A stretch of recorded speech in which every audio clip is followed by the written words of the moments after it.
Hello there folks, today I give you my first impressions on the game called Darwinning. It's published by Dragon Dome Productions and the designer or designers are Multamäki family. Now this game combines trick-taking, hand management, set collection, kinda like an engine building as well. It's all about the theme of evolving your species in order to survive and score most points. And that's all nice. It has some really interesting ideas, nice ideas about evolving your species because it's thematic. It comes through, the theme comes through. Now, if you go into the mechanics, the first thing, the trick-taking part. So, it works. I mean, eventually it's numbers from 1 to 15, and then you play them down, and you have kind of a poker type strength of combinations as well. But on the other hand, it's uninspiring. Now, that's the thing. So, each one of you has only one chance to play, which means that the first player plays, and then the next player can either play the same strength or a higher. And now that's my first problem, because if I want to trump you, if I want to overweight you in this game, if I want to be like better or have better hand, I should have a better hand, not the same hand. So it's kind of it's my privilege to go second, because if you put down the combination and I put down like exact same combination, strength of combination, and I'm stronger than you, how is it possible? I mean, like, it's not logical, and that's what I don't like about this one. I should have a higher combination then. Maybe because of the balance issues, I don't know, but for me it's not logical, for me it's uninspiring. The second thing about trick-taking is that when you there's only one chance for you to play. So if you're the first player, you kind of like an advantage, but also like in a disadvantage. Depends on what cards you have. Sometimes, because there's a luck of the draw, basically what cards you get, maybe you can get 4 of a kind or 3 of a kind into your hand, maybe not. So you are the first player, you play down the combination, and then other players can see what you have played and they can kind of adapt to that. And they can see, so I probably will not waste extra cards. You know, I mean, you have to play at least the same strength combination or higher. But the thing is that being the last player is kind of, I don't know, maybe it's not so good. But on the other hand, you see what the others have played, and then you can weight your possibilities for the next rounds better. It kind of felt like that. And it kind of felt, when you're doing this thing first, you kind of felt like in a disadvantage. Maybe it's not totally, it's just first impressions. But I don't know, it just, for me, the trick-taking part wasn't as inspiring and wasn't as interesting. I mean, like, the whole idea is okay, it works. But on the other hand, it's not that exciting, and maybe it has some problems, for me at least.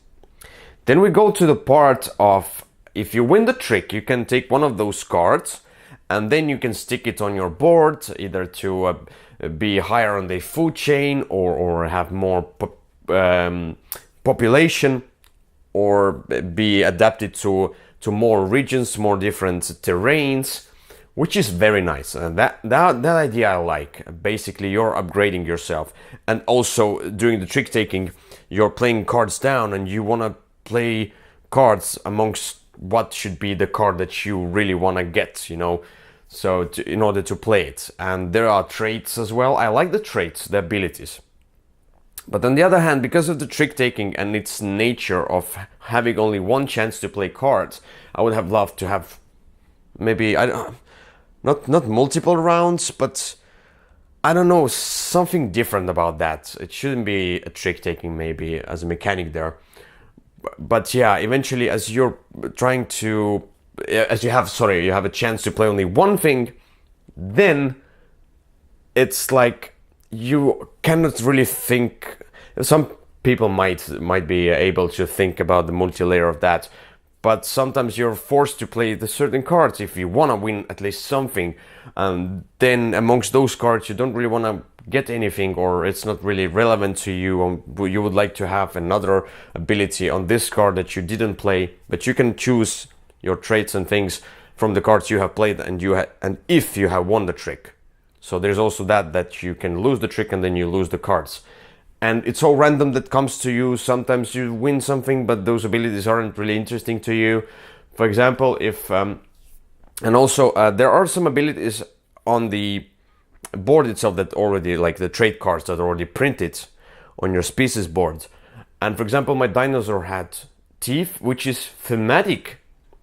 But with teeth, I can eat those who are 2 steps above from me. I'm a dinosaur. I'm higher. I was on higher numbers in the food chain.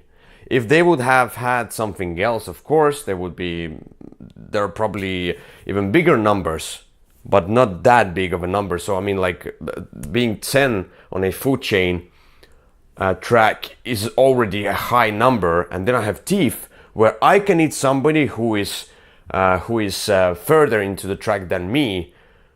And if they get, each one gets a random board, and if they get the lower ones, they need to catch up. They need to invest very much into the food chain track, which kind of makes my ability, my initial first ability, basically, I mean, nobody would try to invest into the food chain all the time.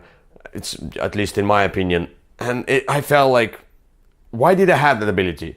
Yes, I understand thematically, dinosaur has teeth, but it didn't tie up eventually, because why should I have the ability to eat somebody who is up on the food chain if I'm the one who is one of the higher ones on the food chain anyway? So printed abilities, I didn't like it. That's only on the dinosaur. I haven't really looked into many others.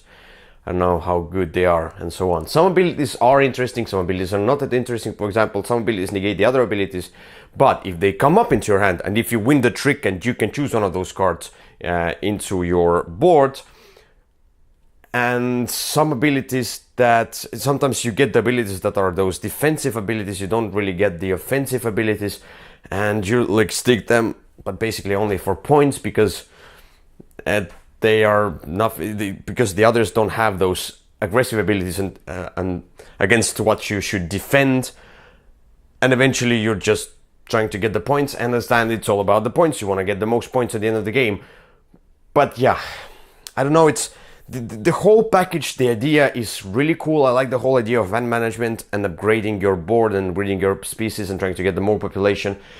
It's all cool, and you're eating each other, but on the other hand, it's still raw. It's uninspiring.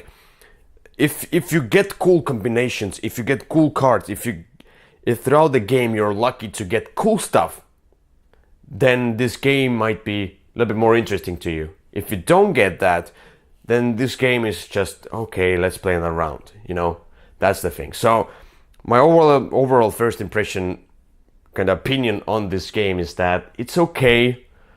But in Darwinning, you evolve your species, so this game should evolve more, at least in my opinion.